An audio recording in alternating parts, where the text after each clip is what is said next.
Donc la parole de la foi est où? Dans ta bouche et dans ton cœur. Or, Josué 1:8 dit ceci, que ce livre de la loi ne s'éloigne point de ta bouche. Médite-le dans ton cœur, mais dans ton esprit.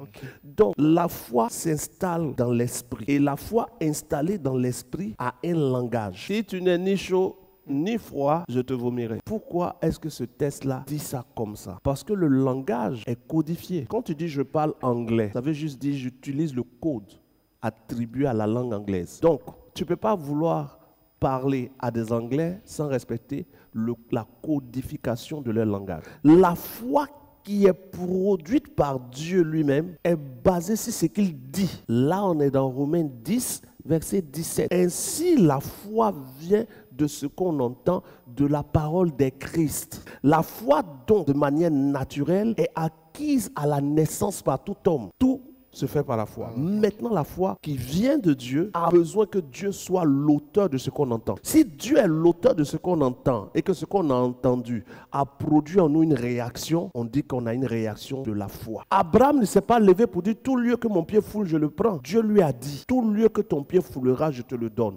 Oui. Donc, il n'est pas en train de réclamer. Il est en train de posséder ce que Dieu a dit. On dit Abraham est le père de la foi. Abraham n'est pas le père de la foi parce qu'il a espéré. Abraham est le père de la foi parce que Dieu lui a dit des choses qui l'ont convaincu. Donc, le Saint-Esprit, au travers de la parole qu'on donne ou qu'on prêche, va vaincre les pensées qui empêchent de suivre Dieu. La victoire de la parole en quelqu'un est ce qu'on appelle la foi. Et il y a une différence entre les faux espoirs et la foi qui est basée sur l'espoir. Les faux espoirs, c'est les paroles données qui ne viennent pas de Dieu, que certains hommes d'un Dieu donnent au peuple pour de l'argent. La foi qui vient de Dieu, quand la parole t'est donnée, si les conditions t'ont été dites, que tu les respectes, il y a un résultat qui doit suivre. Le chrétien qui veut voir la main de Dieu doit entendre Dieu. Maintenant, pour entendre Dieu, il faut être là où on ne te prêche pas de la mer. Déclarer matin, là, c'est vide. Si ce que tu déclares, ce n'est pas Dieu qui te l'a dit. En fait, les chrétiens aujourd'hui n'ont pas le temps de chercher Dieu. Ils n'ont pas envie de fouiller. Ils n'ont pas envie d'entendre Dieu. Ils n'ont pas ce temps.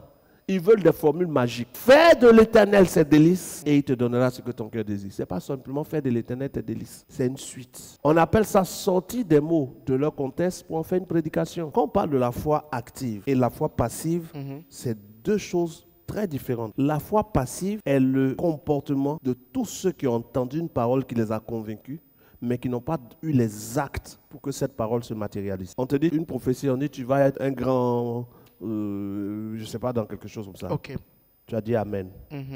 Le message t'a convaincu. Tu as arrêté là. Ta foi est passive. La foi est active. Lorsqu'on m'a dit ça et que je rencontre l'homme de Dieu pour lui demander quels sont les actes à poser. Et je lui demande quels sont les actes à poser. Il dit non, il va consulter Dieu. Mais pendant qu'il dit il va consulter Dieu, là, moi, je continue de consulter Dieu moi-même. Je suis en prière, je suis en jeûne. J'ai des moments de veillée personnelle. Je cherche à ce que Dieu me dise les actes. Pendant que je suis en train de chercher les actes là, dans la présence de Dieu, Dieu peut pousser son serviteur à venir me dire les actes. Peut-être même qu'il avait déjà les actes, mais comme je n'ai pas montré la détermination qu'il faut, Dieu ne lui a pas dit de me parler. Une prophétie t'annonce quelque chose que Dieu, quand on donne une prophétie à quelqu'un, on n'a fait que voir ce que Dieu a prévu pour la personne. Dieu a prévu. La prophétie, c'est de voir ce que Dieu a prévu dans son plan parfait. Mais ce que Dieu a prévu dans son plan parfait est une ligne. Et pour que ce que Dieu a prévu dans son plan parfait, tu l'atteignes, il faut que tu sois sur la ligne où se trouve cette chose. On ne scelle pas une prophétie par des finances. Si tu reçois une prophétie, que tu es convaincu de la prophétie, que tu décides de donner une offrande, c'est une offrande d'action de grâce volontaire. On ne peut pas t'exiger. Les gens pleurent dans les églises. Et ils pensent que c'est l'onction. L'onction, ce n'est pas de pleurer. L'onction, c'est de comprendre. Pleurer, c'est les émotions. Dans un lieu où Dieu permet qu'on entende sa parole. Oui. Ce n'est pas une parole de religion. Ici, on ne prêche pas religion. Non, c'est clair, évidemment. Si ça t'a touché que tu es en larmes, n'oublie pas de suer tes larmes. Et puis de te demander, qu'est-ce qui m'a fait pleurer? C'est le message là qui m'a fait pleurer. Le message disait quoi? Que je dois changer telle chose, je dois faire telle chose, telle chose. Applique ce que le message a dit. Les larmes là, ce n'est pas ça le plus important. Le premier moyen de manifestation de la foi, c'est le langage. Il te suffit d'entendre quelqu'un parler, tu sauras quelle est sa foi. Et lui-même, en s'écoutant parler, il peut savoir quelle est sa foi. Maintenant, comme nous avons vu dans Romains chapitre 10, que c'est croire du cœur, confesser de la bouche. On est d'accord? Oui. C'est de l'abondance du cœur que la bouche parle, c'est-à-dire de l'abondance de l'esprit. Oui. Donc chacun de nous, en analysant nos pensées, on peut identifier notre foi. Dans chaque circonstance de ta vie, regarde tes pensées, tu vas savoir si tu as la foi. Maintenant, si la foi, c'est un concept, quand tu dis « je crois », ça veut dire quoi?